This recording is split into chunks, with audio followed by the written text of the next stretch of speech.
Hello and welcome to another episode of Earth911's Sustainability in Your Ear, the podcast conversation about accelerating the transition to a sustainable carbon neutral society. I'm your host, Mitch Ratcliffe. Thanks so much for joining the conversation.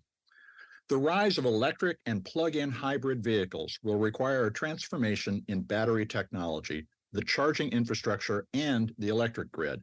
We're joined today by Sam Abuelsamid. He is Principal Analyst for e-mobility at Guidehouse Insights, a market research company that tracks a wide range of electrification issues from battery technology and mobility to smart cities and the distributed energy grid that's evolving around us. 14% of all new cars globally in 2022 were EVs, and the International Energy Agency estimates that sales will increase by another 35% to 18.9% of all cars sold this year. China accounts for more than half of global sales. In the United States, EVs accounted for 7.2% of car sales in the first quarter of 2023, and plug-in hybrids about 13% of sales. So about 20% of all the cars sold will need new battery technology.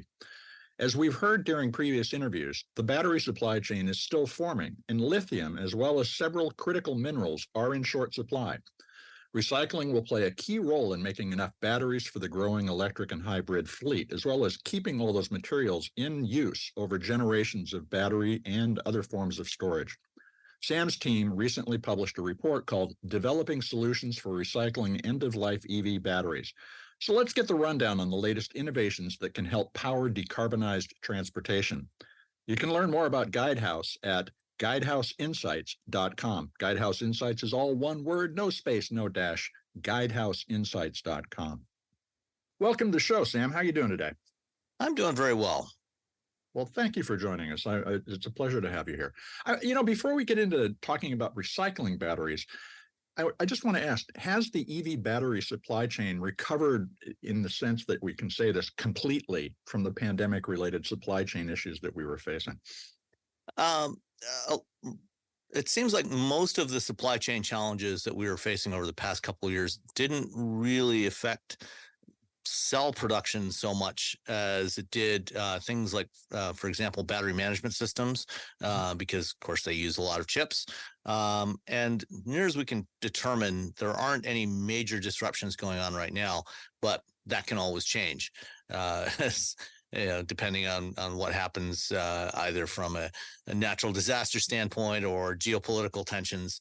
But for the moment, at least, that part of it is fine. There are some issues. For example, GM has had a lot of trouble building their new Ultium batteries, apparently because the supplier of the automation equipment that they were going to use to assemble the modules for those battery packs has not delivered on time, or they've had issues. They haven't been entirely clear exactly what the problem is. So they've been implementing some manual module assembly lines at their various assembly plants to fill in until they can get that automation equipment working. So the materials aren't the issue; it's the robots to build the battery system. In this particular instance, that is the case. Yeah. Well, Ultium and GM have been having a lot of challenges. That's actually not so surprising. Yeah.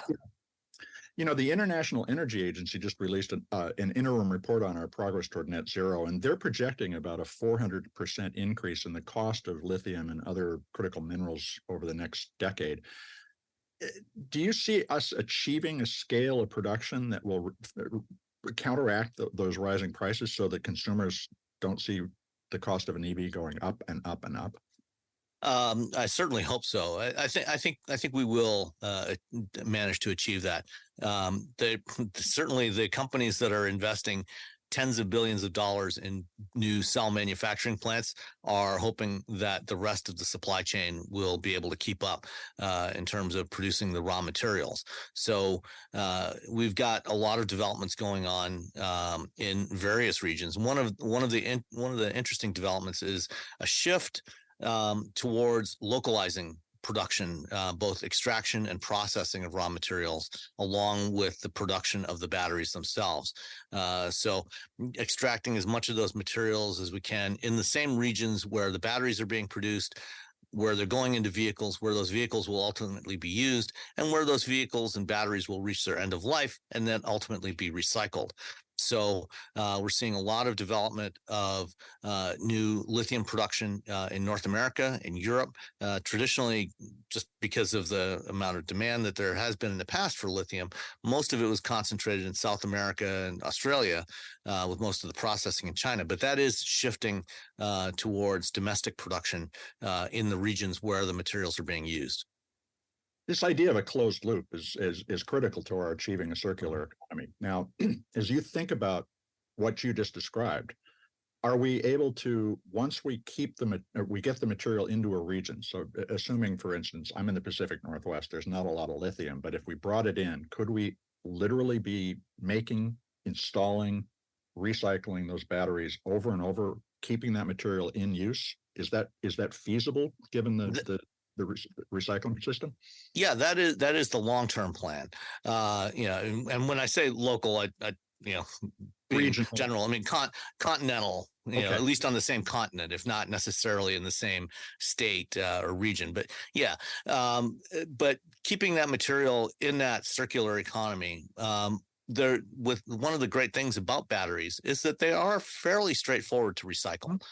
With lithium-ion batteries, we can extract about up to 98% of the critical minerals from end-of-life batteries and put that material right back into the new production cycle. Now, the challenge, of course, is that there is a pretty, these batteries have a fairly long lifespan, especially EV batteries, much more so than consumer electronics batteries. And so there's a fairly long lag time between when we first produce batteries and when we have enough recycled materials to make that into a more circular supply chain.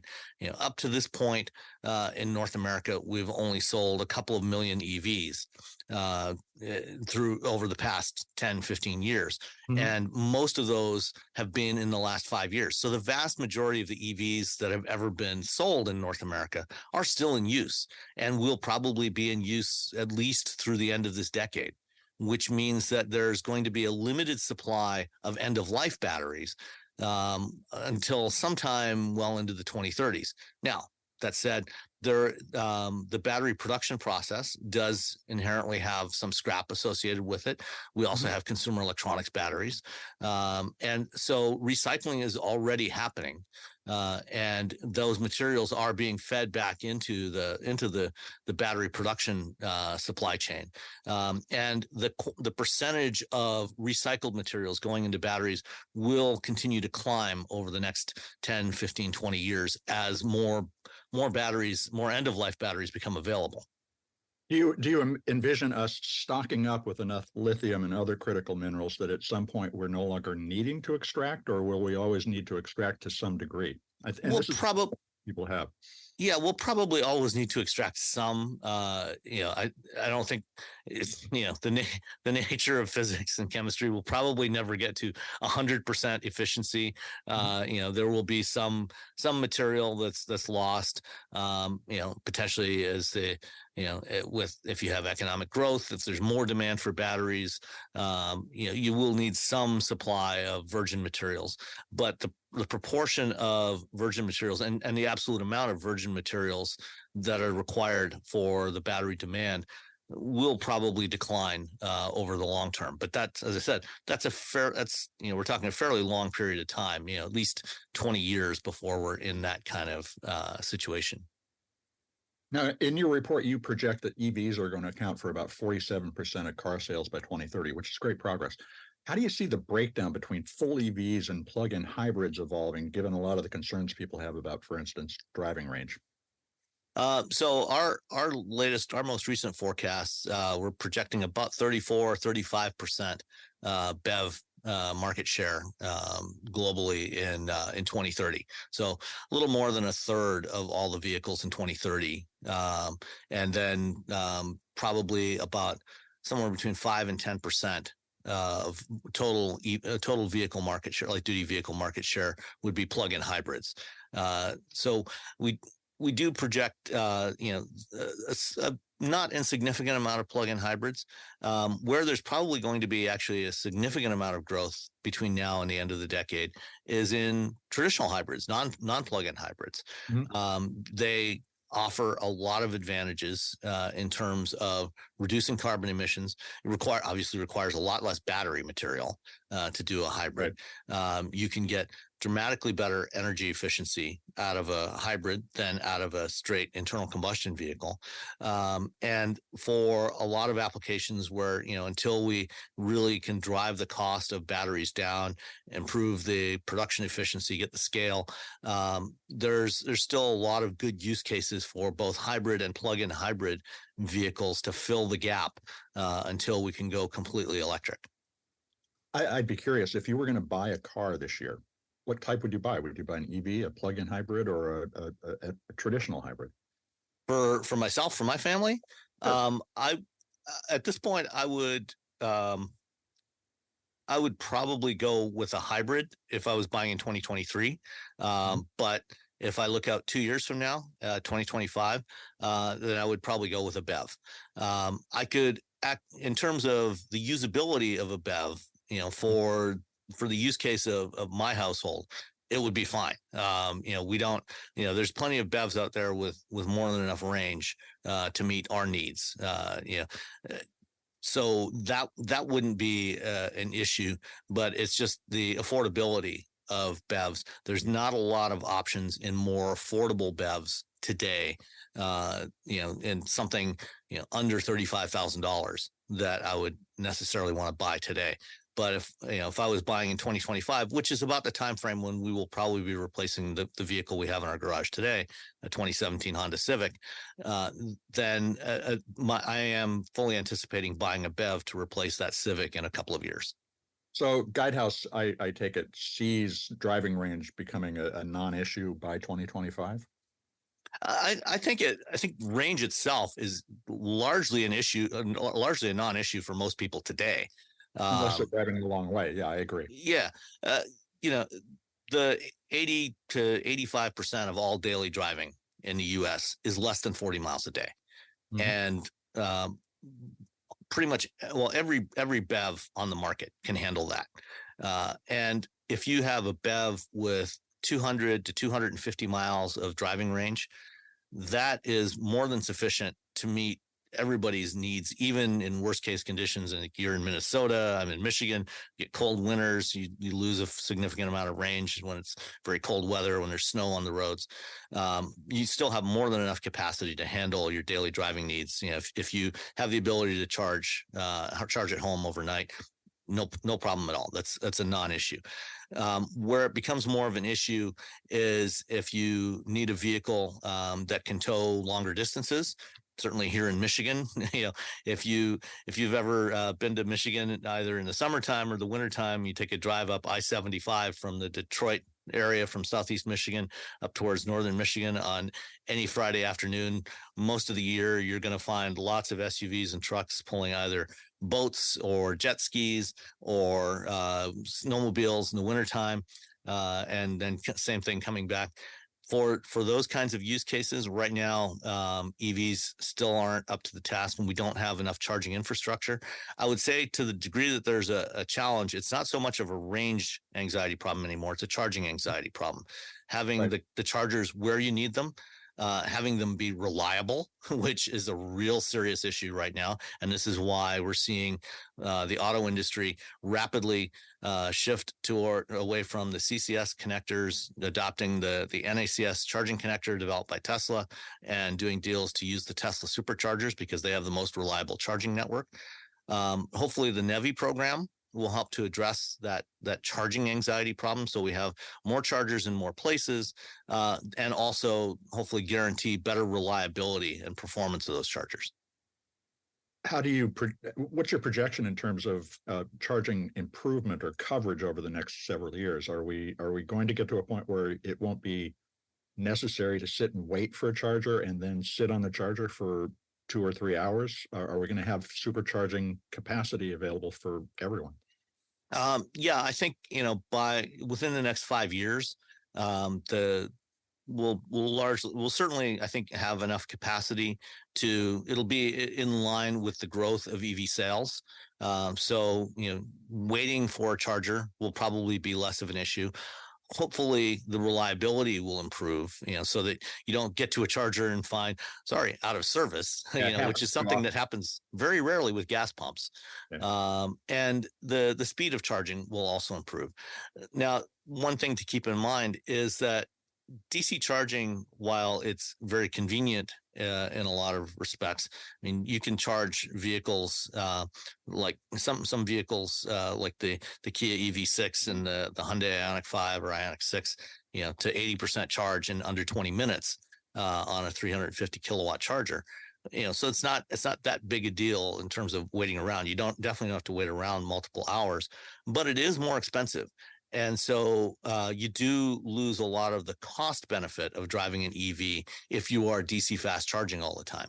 Ideally, what people would be doing is doing AC charging most of the time and only using fast charging when they actually need to do longer trips. In fact, I've found that myself, but it still ends up being a net gain compared to gas based on my experience. Do you all see that as well? Yeah. I mean, if you're looking at total cost of ownership over a longer period of time, then there is definitely a net gain. There's lower operating costs. But again, if you are, that's using a mix of AC and DC charging. If you're relying on DC fast charging all the time, you probably actually aren't going to save that much compared to gas because it's costly. I mean, you go to an Electrify America station today, it's up to 48 cents a kilowatt hour.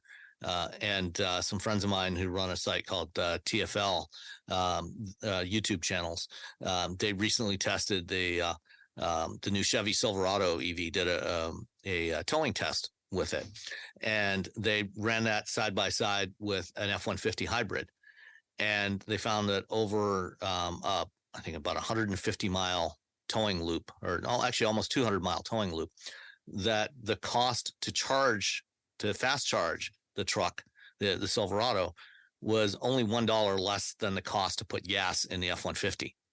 So DC fast charging is more costly. So I think people will prefer the lower cost. If you can do the lower cost, and there's also less stress on the battery. The battery will last better if you're not fast charging it all the time. So this is why, in addition to the fast charging, we also need to have a dramatic expansion of AC charging, level 2 charging, especially as EVs get into the used vehicle market. So up until this point, most of the people buying EVs are buying new cars.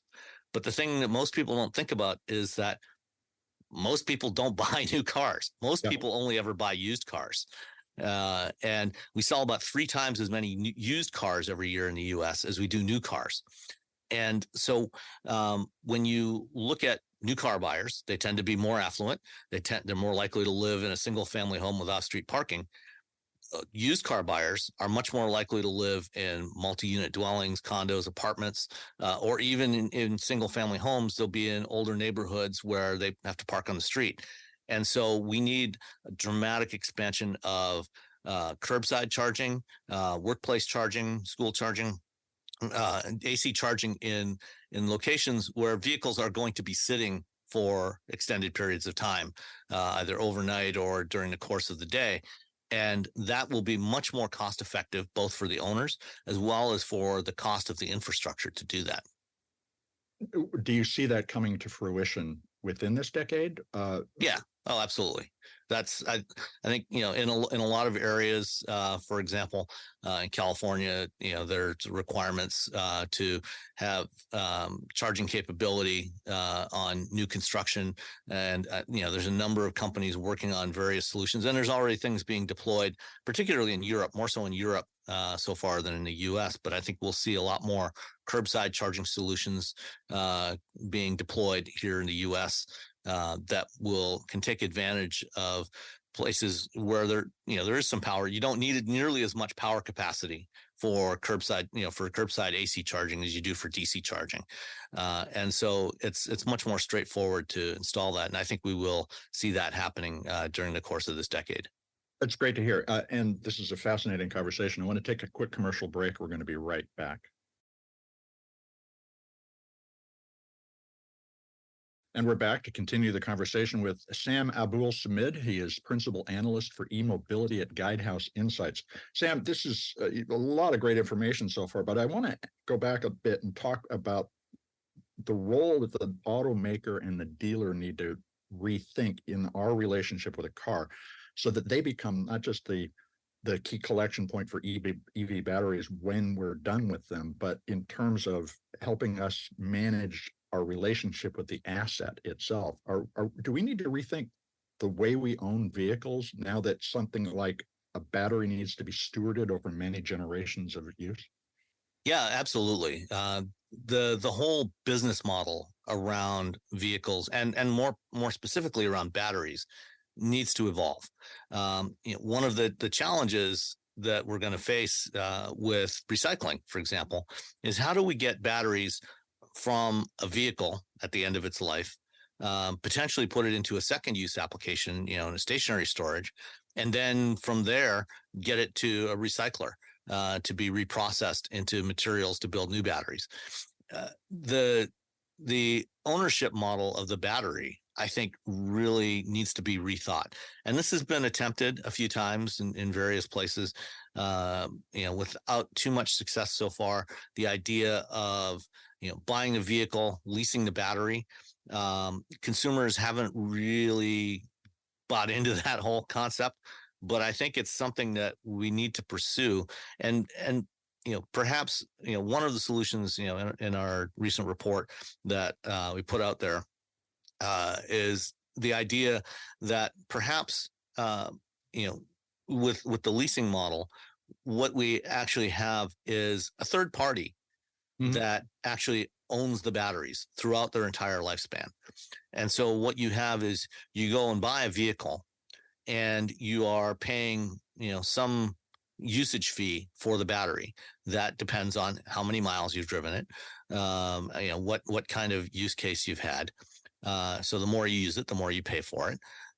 And that money goes back to the third party that has owned that battery from the time it has left the battery manufacturing facility, and they own it until it goes back to a recycler. And part of those funds, gets set aside to pay for the cost of collection and processing of the battery at the end of its life. So if it goes from a vehicle and then goes into a second life application in stationary storage, as long as it's in that stationary storage, that third party continues to generate some revenue from that battery. And over the life of the battery, they recover the cost plus some reasonable margin, and also have some that has been set aside to cover the cost of collection and reprocessing of that battery. That's one approach. The idea of battery swap is also out there. NIO's had some success with it in China. And that's one solution. There's a lot of challenges around that because there are no standards for the battery pack format. Fleets for fleet applications, I think it can actually work really well. But we do need to rethink the whole model of the battery ownership and make that separate from the vehicle ownership. Well, taking it up a level then, following on what you just said, should we think of owning a car as really leasing a collection of services? Yeah. Certainly that is what the automakers would like it to be. They would, for 130 plus years, the model has been you sell, design and build and sell a vehicle, and then the relationship between the manufacturer and the customer is done. And aside from maybe selling some service parts, or doing warranty work, there's no ongoing revenue from that vehicle once it's been delivered to a vehicle or to a customer. So one of the things that automakers would love is to have a recurring revenue stream. Mm-hmm. And so we've got companies, a number of companies that have experimented with various kinds of subscription plans. Volvo's probably been the most successful with their Care by Volvo plan, mm-hmm. where it's essentially a newer kind of lease program where you have a flat monthly payment that includes the vehicle, maintenance, and insurance for that vehicle. And then after 12 months, you can turn it in and exchange it for a different a different model, or get a newer vehicle, some new features. That's one approach. Companies are experimenting with different models, trying to find things that work, that makes sense for the consumer from a financial standpoint, and also makes sense for the manufacturer from a logistics standpoint. I mean, thinking about the way that automakers must look at smartphone manufacturers' business models with envy, is it could we see a charging network like a cell phone network provide you a vehicle, and what you really do is subscribe to the charging network? Is that something that we should be thinking about? That's certainly a possibility. One of the key differences between automotive and consumer electronics, particularly phones, is vehicles are much longer life products. The average age of vehicles in the US today is 12 and a half years. And it's not at all unusual to have 20 and 30-year-old vehicles still running around. I mean, I have a 34-year-old car in my garage next to that Civic I mentioned. And so they last a lot longer, which makes it a little more challenging to come up with these new kinds of business models where you have a recurring revenue stream. Phones last 2, 3, maybe 4 years, and then you're ready to replace it anyway. And so that makes it a lot more difficult to replicate the same kind of continuous recurring revenue stream that you have in the technology industry. Well, it's all technology in the long run. Now, you wrote in September that the battery pack may soon become obsolete, and you talked about two new form factors, the cell to pack and the cell to body approach. Can you explain them briefly and tell us, are they more serviceable as well? Actually, it's the opposite. They're less serviceable. Really? Okay. But, so the traditional battery architecture we've had up to this point is what's referred to as a modular architecture. So you have individual cells that are packed into a box, call it a module, which is essentially a smaller battery. And then a bunch of modules are packed into a bigger box. And the part of the reason that they did that, they came up with that architecture when they first started the modern EV era, is both because of concerns with safety and thermal runaway, by isolating smaller portions of the battery pack, trying to limit the spread of a fire if there was a fire in the battery, but also to make it more serviceable, so that if you had a problem with some cells in the battery pack, you could replace just a single module instead of replacing the entire pack. And that's what Chevrolet did when they had their recall on the Bolts. Most of those, they didn't replace the entire pack. They tested all the modules and replaced individual modules in most vehicles. The problem with that is that by having a box in a box with cells in a box is there's a lot of wasted space there. Every one of those boxes takes up physical volume. And so if you look at the total volume of a modular battery pack, the amount of that volume that is actually active cell material that's storing electrical energy, is typically somewhere in the range of about 30 to 35%, which is not great. And so the first step that we've seen away from that is what we call cell to pack or a structural pack. Tesla talked about that back at their 2020 battery day. They're doing that for some of their battery packs now. Others are starting to do that, where you eliminate the module. So you take out one step of that. And so you just have the one large box, and you take all your cells and stack them together, glue them together, insert this giant brick of cells into your battery pack. And so now you can potentially have, and this is something that there's a startup here in Michigan called Our Next Energy that's doing this with LFP, lithium iron phosphate cells. They're able to get 75% of the volume of the battery pack is active cell material that's storing energy. So you've doubled that fill ratio. So within the same size pack, you can have twice as much energy storage. And then the next phase of that was something that was shown. I was at the IAA Mobility Show in Munich in early September, where BYD showed off their new Seal electric sedan. And the Seal goes to what they call cell to body. So instead of, even with the cell to pack design, you still have a floor on the car and the frame rails, and you're bolting that battery pack, that box, up to that floor and the frame rails. What BYD has done, and also what Tesla has done with their structural pack, but in a slightly different way, is they eliminate the box entirely.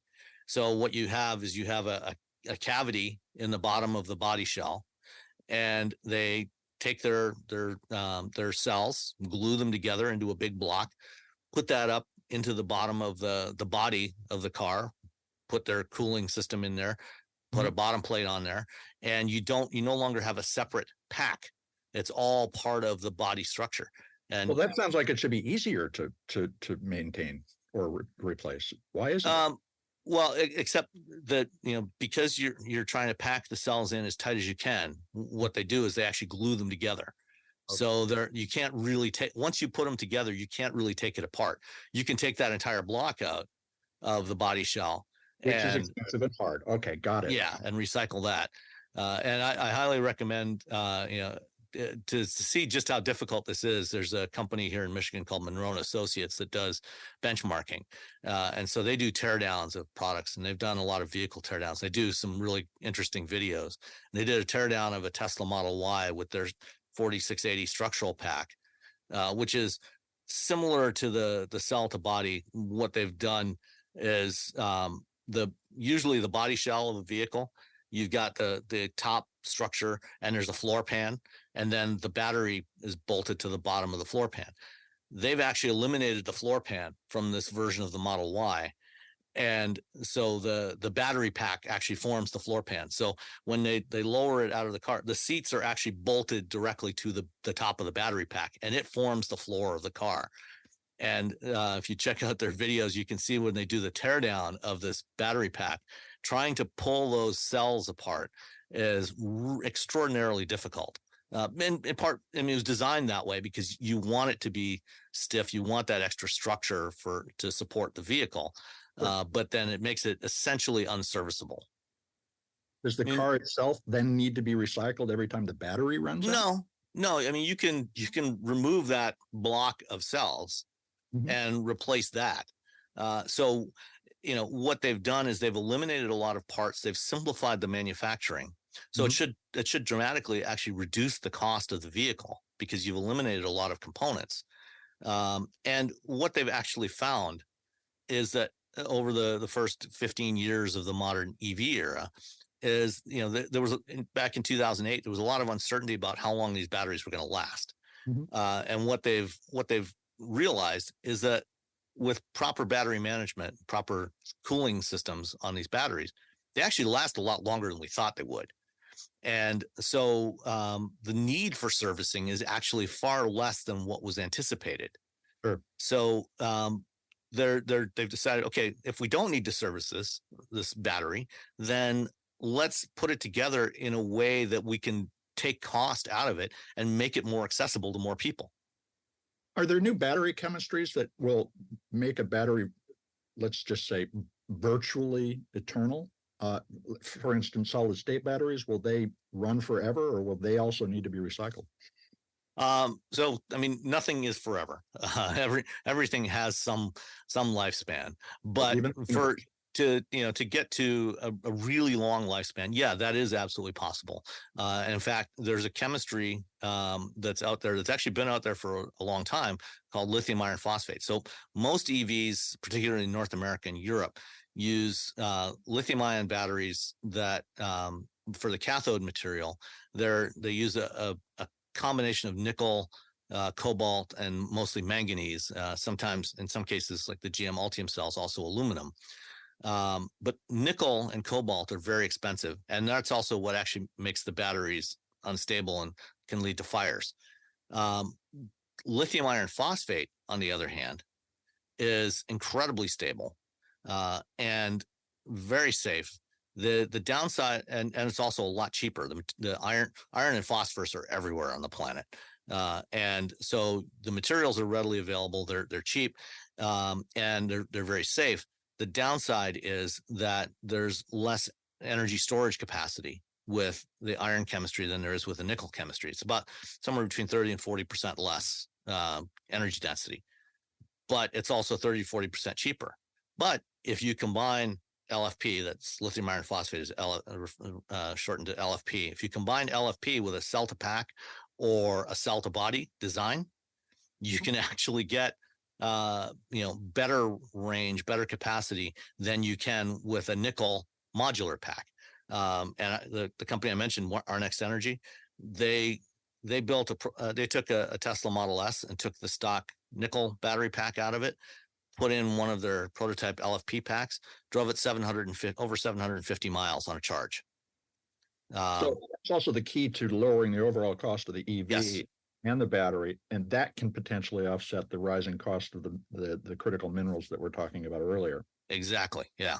Okay, great. Now that's fascinating. Now, are there key innovations in the battery recycling industry that you're looking for over the next few years? Something that's going to be a big breakthrough?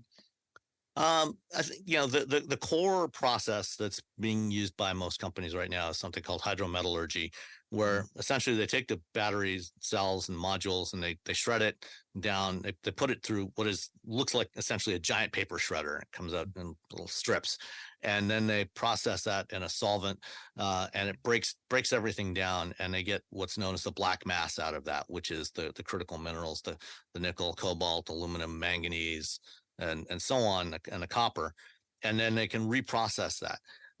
That is a fairly well-known process now. Companies like Redwood Materials, Li-Cycle, Ascend, and a few others are all doing this now. The next step, is the actual reprocessing of that black mass to get it back into a form that can go back into the battery production process. And there's some interesting stuff happening there with a couple of companies. There's one called Nth Element that is doing a process with where they're a more energy efficient process for separating the materials in that black mass. Their CEO has been on the show. Yeah, Aqua Metals is another one that's doing something similar. So there's a lot of interesting things happening there that will make that whole process more energy efficient, lower cost, faster. So you can go from an end of life battery to materials that you can put into new batteries more quickly and more cost effectively. The federal government has put $2 billion into Redwood Materials with a loan through the Department of Energy. Mm-hmm. Are there other efforts or incentive programs that we should be thinking about putting in place in order to drive higher recovery rates of batteries overall, not just EV batteries, but all batteries, as well as the adoption of EVs? Yeah, I think, doing something to help develop some of what I talked about earlier with the business models around batteries, to help develop that business model of how we go from recover, from the battery at end of life to a recycler. There's, I'm blanking on the name of the company right now. There's a company I spoke with recently that they've developed a model and a process where they've created an online marketplace. So working with some OEMs to get data for their model to understand what is the value of any given battery. So now if a vehicle, gets totaled out, goes to a wrecking yard, the operator can put in the VIN number of that vehicle into the system, get an estimate, for what is the value of that battery. If they accept the price for that battery, then this company will go out and they have some logistics partners that will go out and collect the batteries, pay these wrecking yards, and so they aggregate them and then sell them on to the recyclers like Redwood and Li-Cycle and so on. So they're creating a marketplace for end of life batteries. So that's another alternative solution. So supporting the development of some of these business models and operational models for how to handle the batteries at end of life is an area where we should probably be giving some extra support to help develop these ideas and find ones that work so that we can extract the value out of these batteries and then get them back into that circular economy. So does that suggest that we just need to help them kickstart? There isn't a need for ongoing incentive programs such as a tax credit for returning your vehicle to get the battery materials back? Yeah, I mean, ultimately, we need to find models that don't rely on ongoing tax incentives. I mean, that's not something that we can do in perpetuity. Mm-hmm. So we've got to find sustainable business models that are both environmentally sustainable but also financially sustainable. Otherwise, it's all eventually going to collapse in on itself. So it is key to help develop these models, but in a way that they can be self-sustaining. Well, there's obviously going to be a long story here, and Sam, this has been a really interesting conversation. I've learned a lot. How can our listeners follow your work and keep up with the ideas that you're sharing? Yeah, I work for Guidehouse Insights. We are the market research arm of Guidehouse Consulting's Energy Sustainability Infrastructure Group. So if you go to guidehouseinsights.com, there's a blog on there. I think it's under the tab latest insights or something like that at the top of the page. So you can find articles that are written by myself and the rest of our analyst team. We've also got the research reports that we publish that can be purchased. We also do custom research for clients. And you can also just Google my name and find stuff that I've written in other places as well, sites like Forbes and on my podcast called Wheel Bearings. Well, Sam, thanks for spending this time with us today. It's been a pleasure. My pleasure. Great to talk to you. We've been speaking with Guidehouse Insights Principal Analyst for E-Mobility, Sam Abuelsamid. You can follow his work and the ideas from all their analysts at guidehouseinsights.com. That's all one word, guidehouseinsights.com. The International Energy Agency recently released an updated version of its net zero energy roadmap, which said that while the progress toward electrification is still too slow, there's a viable path to keeping global warming under 1.5 degrees Celsius. EV battery innovations are one of the keys, as are investments in recycling and mining of critical materials. The trade-off that society is debating right now, often through the fog of a lot of political differences, is about how much extraction of new ore and other elements will be necessary to electrify the world without relying on fossil fuels. The IEA said that in the long run, humanity can lower its need for raw ore and oil by 2/3 for every unit of energy produced in 2050, reducing environmental damage from mining and many other impacts along the way. However, it's the next step after the mining and extraction, keeping those materials in use through recycling, that will determine the future of our extractive needs. So we need to recycle better. And we heard from Sam that there's a lot of opportunity. Sam's comments about the need to rethink vehicle ownership and material stewardship point to the emergence of many new services and financing strategies. We may lease parts of a car, particularly the battery, but let me suggest that the entire vehicle will become modular and that over time we may remove and replace parts from the battery to the integrated information services in the dashboard. Vehicle design will become more like a blank canvas on which personalized driving experiences can be built and reconfigured over time. Think about how you might remake a PC, replacing the graphics card and so forth as you use it over many years.